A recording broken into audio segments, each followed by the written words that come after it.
సభకు నమస్కారం. జై తెలంగాణ అన్నా, మీరు కొంచెం అనండి. జై తెలంగాణ, రెండు చేతులతో అనండి. జై తెలంగాణ.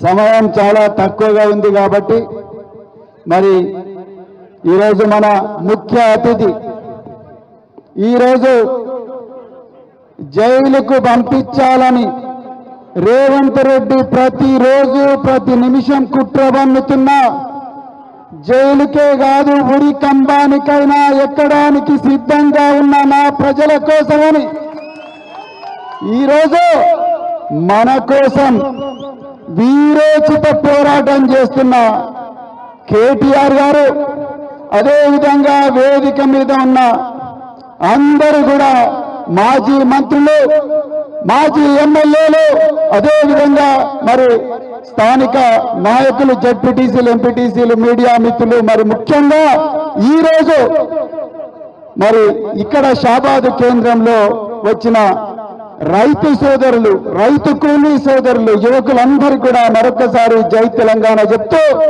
మిత్రులారా నేను ఒక్కటే విషయం చెప్తా, మోసం చేసినోళ్ళని చేయాలన్నా మోసాలను అడ్డుకున్నోళ్ళని చేయాలన్నా చెప్పండి.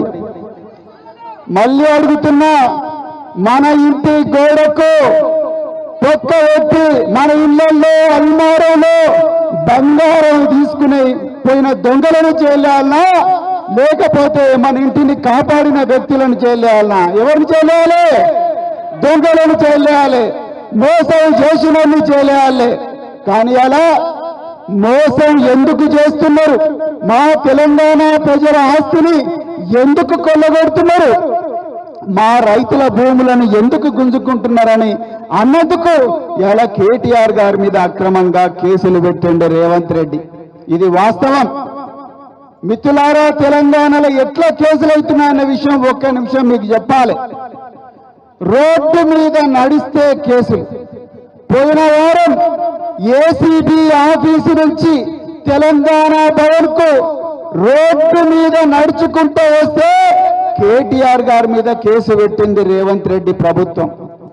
మిత్రులారా, భువనగిరిలో మీ అందరి పక్షాన టిఆర్ఎస్ నాయకులందరూ కలిసి కొట్లాడుతుంటే, రైతన్నలకు మోసం చేస్తున్నారు ఎందుకు అని చెప్పి కొట్లాడుతుంటే, కాంగ్రెస్ గుండగాళ్ళు పొద్దున 11 గంటలకు పెద్ద ఎత్తున జులూస్ తీసుకుంటూ పోయి మన బీఆర్ఎస్ పార్టీ కార్యాలయం మీద దాడి చేసి తెలంగాణకు ప్రాణత్యాగానికి కూడా సిద్ధమై తెలంగాణను తీసుకొచ్చిన కేసీఆర్ గారి ఫోటోను తీసుకొని దాన్ని ముక్కలు ముక్కలు చేసి దాని మీద కాలు పెట్టిన దుర్మార్గులను రేవంత్ రెడ్డి ప్రభుత్వం ఒక్క నిమిషం చప్పట్లు కొట్టాల్సిన బాధ కాదు, రక్తం మరగాల్సిన విషయం ఇది. మిత్రులారా, నేను మళ్ళీ చెప్తున్నా, రేవంత్ రెడ్డి పోలీసులు ఆ గుండగాళ్లను సర్కిల్ ఇన్స్పెక్టర్ ఆఫ్ పోలీసు ఏ సీట్లో కూర్చుంటాడో ఆ సీట్లో కూర్చోబెట్టి ఆయన లైవ్ టెలికాస్ట్ ఇచ్చేటట్టుగా ఆయనకు అన్ని సౌకర్యాలు కల్పించి వాళ్ళను ఎమ్మెల్యే క్యాంప్ ఆఫీస్ తీసుకొని పోతారు. మరి రైతన్నలకు రైతు బంధు వస్తలేదు, రైతు రుణమాఫీ జరగలేదు, రైతు కూలీలకు ఇవ్వాల్సిన 12,000 ఇవ్వడం లేదు.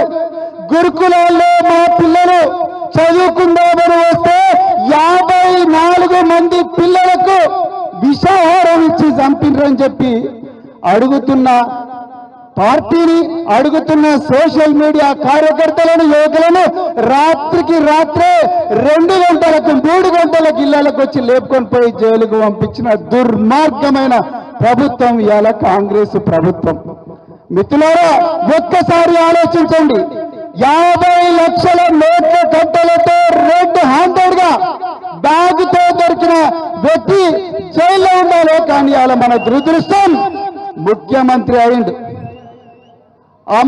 అదానీ దగ్గర నుంచి దొంగచాటుగా 100 కోట్ల రూపాయలు తీసుకొని 12,000 కోట్ల రూపాయల తెలంగాణ ఆస్తిని అదానికి కట్టుబడుతుంటే ఒక్కడే ఒక్కడు కేటీఆర్ కేటీఆర్ గారు మా తెలంగాణ ప్రజల ఆస్తి మా రైతు కూలీలకు చాకలి కమ్మలి కమ్మరి కుమ్మరి గౌడ ముదిరాజు మున్నూరు కాపు యాదవ మాల మాదిగ లబ్బాల వర్గల రెడ్డి అందరూ కూడా అన్ని కులాలకు చెందుతుంది బిడ్డ, నువ్వు తీసుకుపోయి గుజరాత్ అదానీ చేతిలో పెడుతున్నామని పోరాటం చేస్తే ఏసీబీ కేసు పెట్టి ఈడీ కేసులు పెట్టి జైలుకు పంపించాలని చూస్తున్నారు.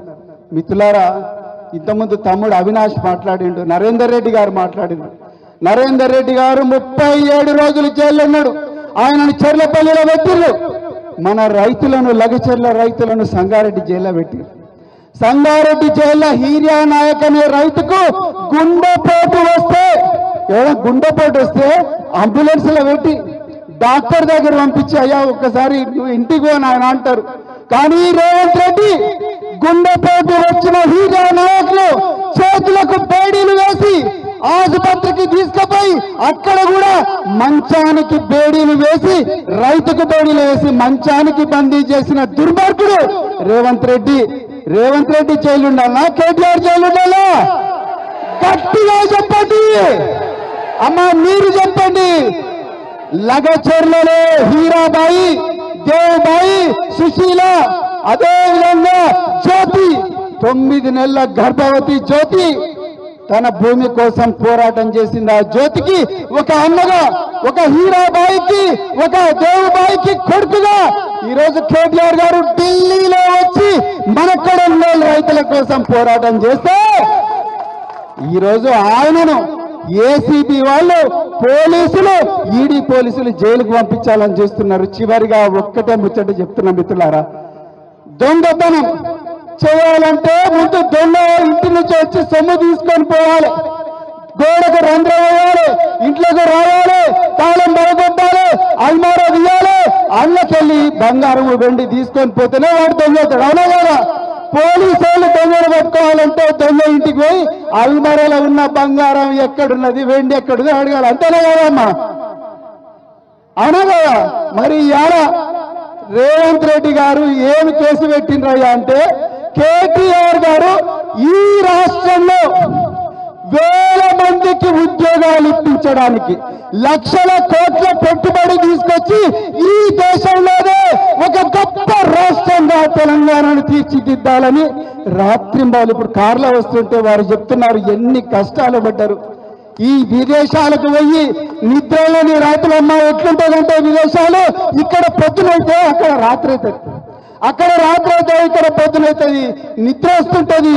ఎన్నో చీత్కారాలు, ఎన్నో అవమానాలు, ఎన్నో ఈసడింపులు అన్ని కూడా తట్టుకొని ఒక్కడు ప్రపంచంలో 7 దేశాలకు మాత్రమే పరిమితమైన ఫార్ములా ఈని మన దగ్గరికి తీసుకొచ్చి మన దగ్గర 1000 కోట్ల రూపాయల సంపద తీసుకొచ్చి ఎన్ని రోజులని కూలి పని చేస్తాం? మన అవ్వలు కూలి పని చేసిండ్రు, మన అమ్మమ్మలు కూలి పని చేసిండ్రు, అదే కూరగాయలు కట్టుకొని కూలినాలు చేసుకుంటే బతికినాం, అదే రేషన్ కార్డు బియ్యంతోనే బతుకుతున్నవి. ఇంకెన్ని రోజులు బతకాలి?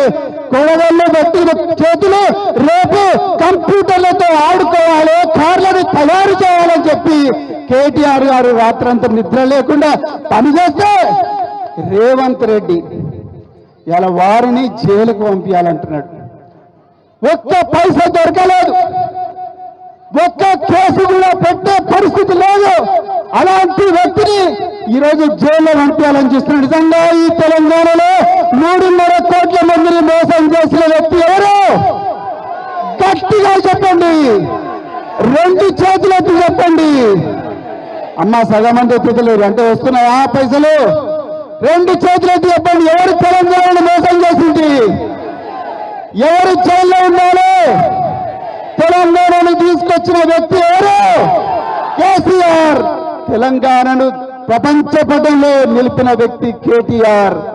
అలాంటి వ్యక్తులను ముఖ్యమంత్రి పీఠం మీద చూడాల్సిన అవసరం అర్జెంట్ గా ఉన్నదని చెప్తూ మరి ఈ రోజు నుంచి మన ఇళ్లకు పోయి మనకు జరిగిన మోసం, మన నాయకుల మీద జరుగుతున్న కుట్రలు, చెయ్యని నేరానికి మన కోసం ప్రాణ త్యాగానికి సిద్ధమైన కుటుంబాన్ని జైళ్లకు పంపిస్తున్న విషయాన్ని రచ్చ బండల మీద కానీ, పొలాలలో కానీ, నాట్లేసేటప్పుడు కానీ, కల్లాల దగ్గర కానీ, మార్కెట్ల దగ్గర కానీ, ఆటో స్టాండ్ల దగ్గర కానీ ప్రతి చోట కూడా పెళ్లిళ్ళ దగ్గర కానీ చావుల దగ్గర కానీ ప్రతి చోట కూడా మన తెలంగాణకు జరుగుతున్న అన్యాయాన్ని మన నాయకుల మీద జరుగుతున్న కుట్రల గురించి మాట్లాడాలని చెప్తూ మరొక్కసారి మీ అందరికి కూడా జై తెలంగాణ.